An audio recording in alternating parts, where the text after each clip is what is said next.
So welcome to the first lecture of NCERT solutions of surface chemistry. देखिए first question is distinguish between the meaning of terms adsorption and absorption and give one example of each.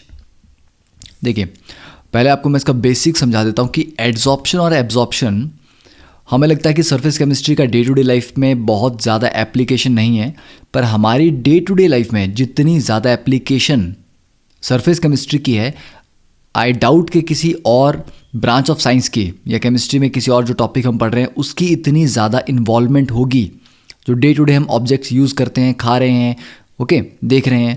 सो सबसे पहले अगर हम किसी भी solid का या system का, लिक्विड मान लीजिए, सॉलिड मान लीजिए, तो let's take an example of a solid.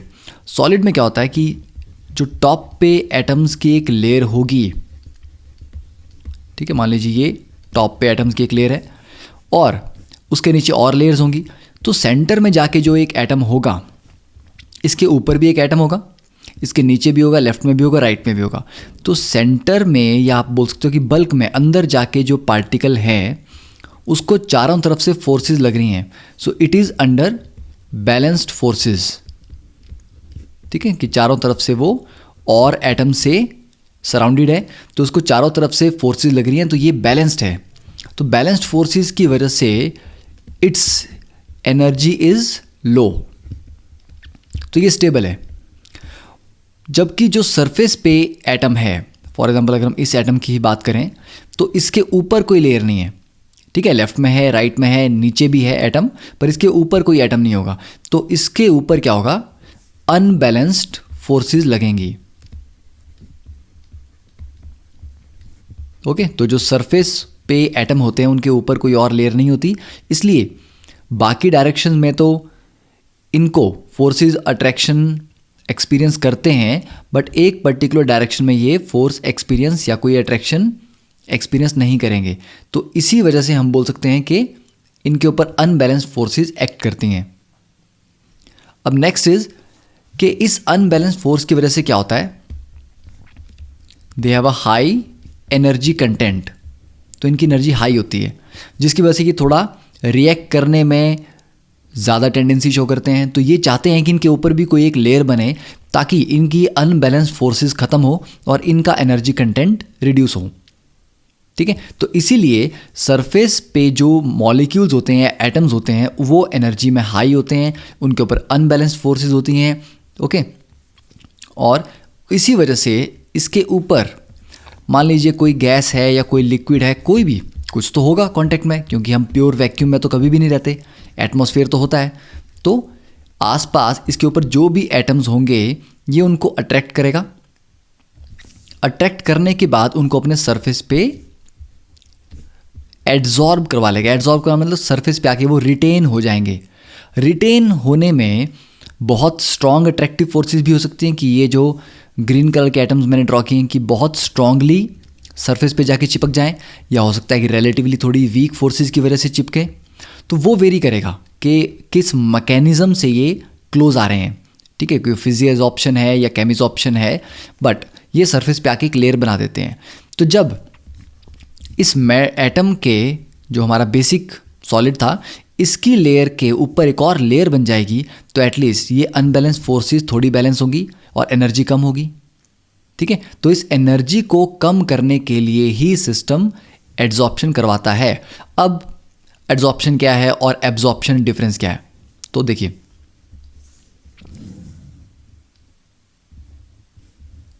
अब इस मैकेनिज्म के बाद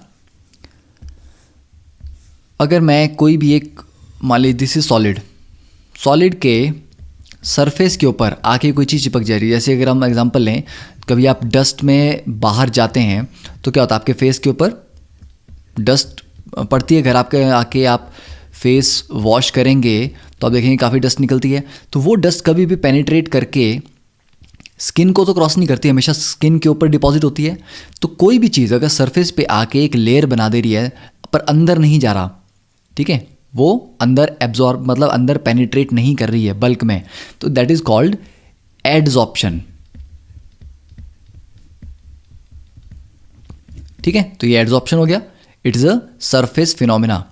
पर अगर कोई चीज़ अंदर पेनिट्रेट कर जाए, जैसे कि मान लीजिए ये अंदर कुछ पार्टिकल्स पहुंच गए, स्पॉन्ज का एग्जांपल लेते हैं। स्पॉन्ज में क्या होता है, पानी उसके अंदर तक पेनिट्रेट कर जाता है, तो स्पॉन्ज पानी को एब्जॉर्ब कर रहा है, ठीक है।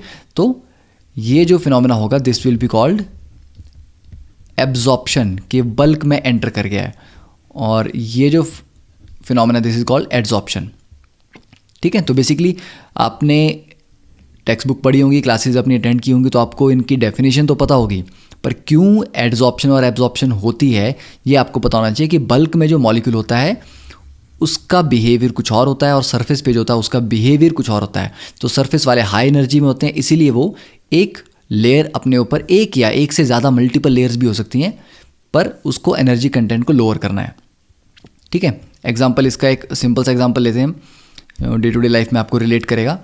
तो anhydrous calcium chloride, anhydrous CaCl2 + H2O, ठीक है। वेपर, अगर वाटर वेपर एटमॉस्फेयर में प्रेजेंट है तो एनहाइड्रस कैल्शियम क्लोराइड इनको एब्जॉर्ब करता है। पर अगर हम इसी की जगह सिलिका जेल यूज़ करते हैं तो सिलिका जेल एटमॉस्फेयर में से मॉइस्चर को निकालेगा, बट एड्सॉर्प्शन के थ्रू।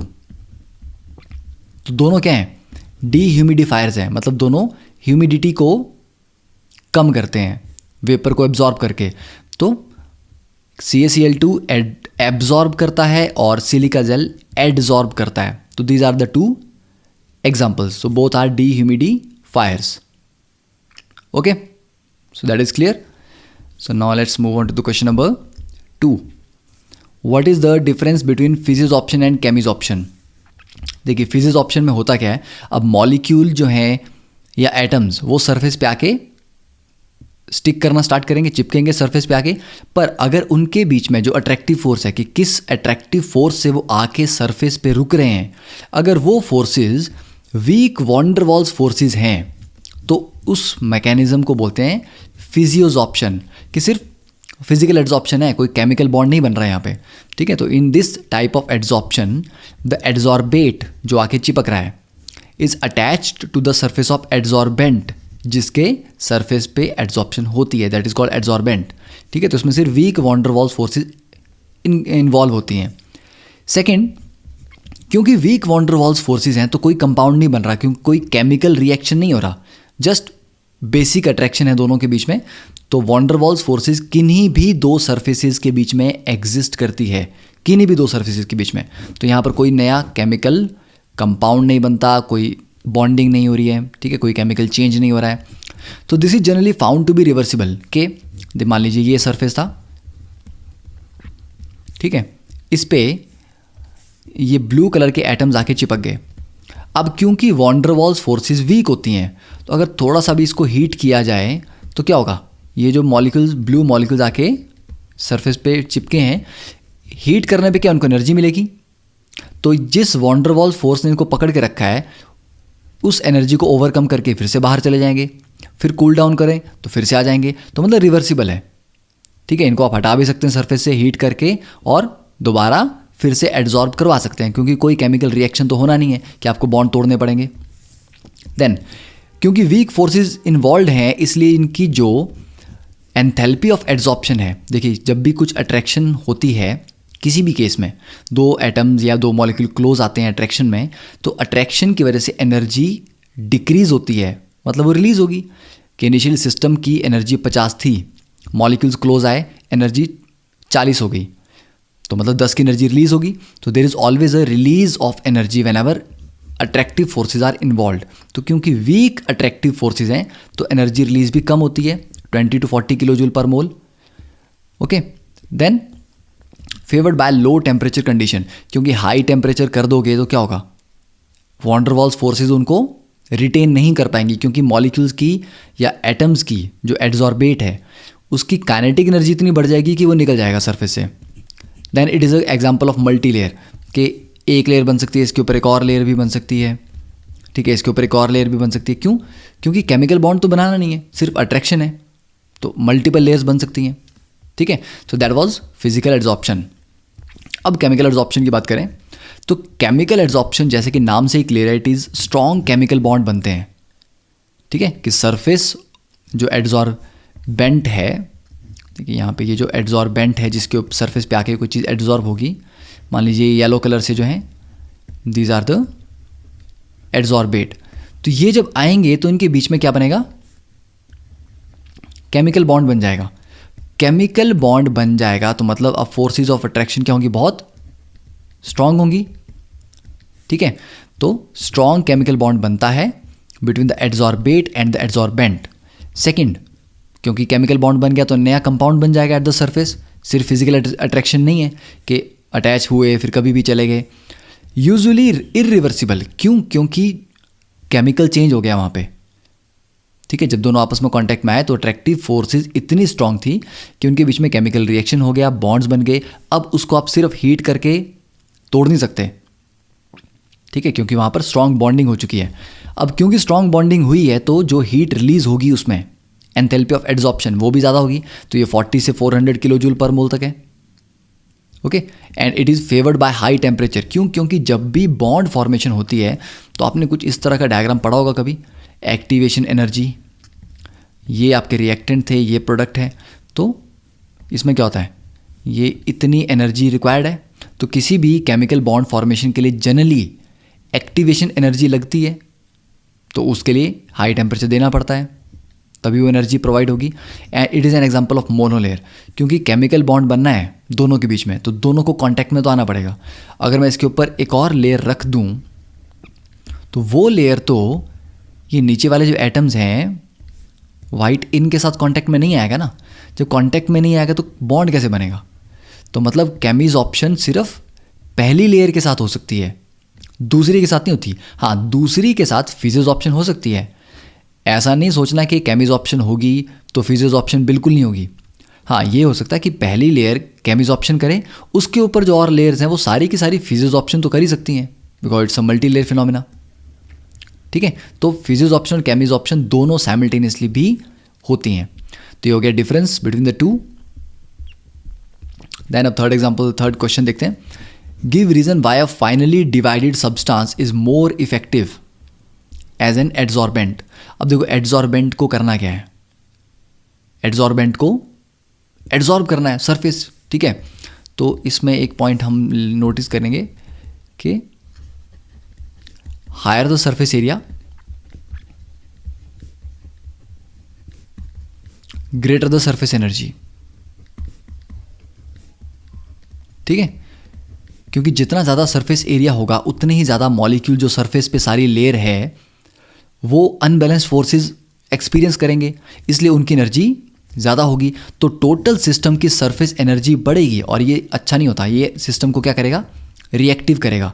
तो सरफेस एरिया बढ़ाएंगे तो सरफेस एनर्जी बढ़ेगी, जिससे टेंडेंसी ऑफ एड्जॉर्प्शन भी बढ़ेगी, कि एड्जॉर्प्शन शो करने की टेंडेंसी बढ़ेगी।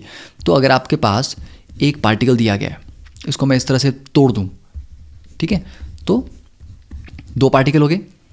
तो इस तरफ ये वाला एरिया और ये दो नए सरफेस जनरेट हुए।